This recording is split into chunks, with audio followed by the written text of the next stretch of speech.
개념을 보면 이제 프롬프트라는 것 자체가 이제 LMM의 응답을 받기 위해서 생성하는 값으로 보시면 될 것 같고요. 그래서 프롬프트 엔지니어링은 이 프롬프트의 값을 조합을 하거나 이 자체를 설계를 잘 해서 최적의 품질의 결과를 받는 게 프롬프트 엔지니어링이라고 보시면 됩니다. 이게 왜 이제 대두가 되냐면 저 자기 해결 모델에서 이제 LLMN 같은 경우에는 이전 변수들을 계속 참조를 하잖아요. 그렇기 때문에 실제로 이제 이게 순서에 되게 민감한 부분이 있기 때문에 그리고 그 다음에 점점 이제 기계어에서 지금 기계어에서 이제 프로그래밍 언어 고급 프로그래밍 언어에서 이제 자연어로 이제 바뀌는 거잖아요.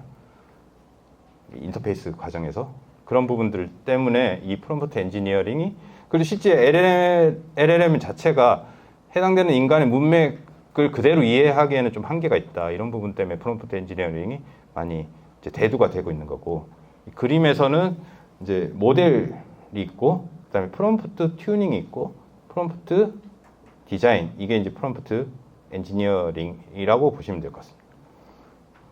그래서 모델 튜닝 같은 경우에서 튜닝할 때 실제로 이제 파인 튜닝 이 부분들이 많이 일어나고 있고 파인 튜닝을 하게 되면 모델에서 나온 결과 A, B, C에 대해서 가중치를 또 다시 해서 이 모델 자체를 튜닝을 하잖아요. 그 과정이 상당히 많은 리소스가 쓰여지고 사실은 성능 향상을 이루지만 해당되는 리소스가 많이 쓰여지다 보니까 프롬프트 튜닝이라는 것은 사실 모델 아까 파인 튜닝에서 하는 모델의 웨이트를 뭐 바꾸는 기보다는 이게 순서에 민감하다고 했잖아요. 그래서 이 프롬프트 자체의 웨이트를 학습을 하는 거예요.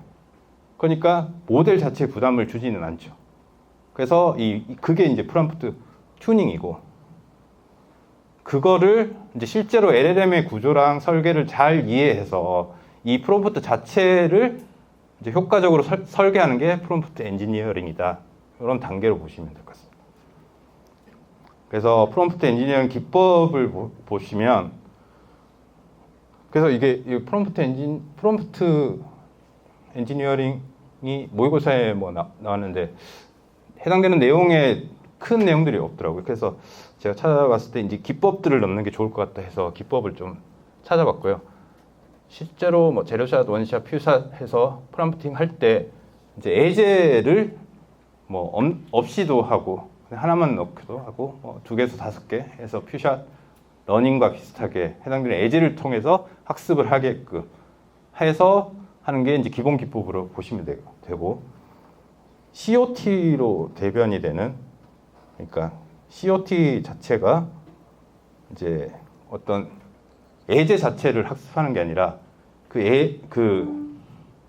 실제로 답을 어떻게 추론해 나가는가 이 추론해 나가는 과정을 학습을 하는 이것도 마찬가지로 제로샷 COT가 있고 그 다음에 뭐 멀티모달 COT 같은 경우에는 이제 텍스트랑 시각 정보 같이 해서 요즘 뭐 이미지랑 같이 해서 학습을 하잖아요. 그렇게 프롬프팅을 설계를 한다.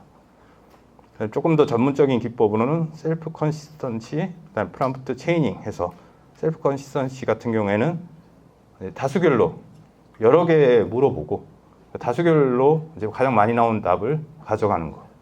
셀프 컨시스턴시. 그다음에 프롬프트 체이닝은 LLM들을 여러 가지 연결을 해서 이렇게 연결을 해서 프롬프팅을 수행하는 그런 것들을 프롬프트 체이닝. 그렇게 해서 프롬프트 엔지니어링까지 모두 설명을 했습니다. 그래서 그 가운데 그림에 네. 프로즌이라고 해가지고 이렇게 되어 있는 게 무슨 뜻이에요? 프리트레인드 모델 자체는 프로즌 시키고, 네. 아까 말씀드린 프롬프트의 웨이트만 줘서 개선을 시킨다는 거예요. 그러니까 얘는 고정화. 예. 그 모델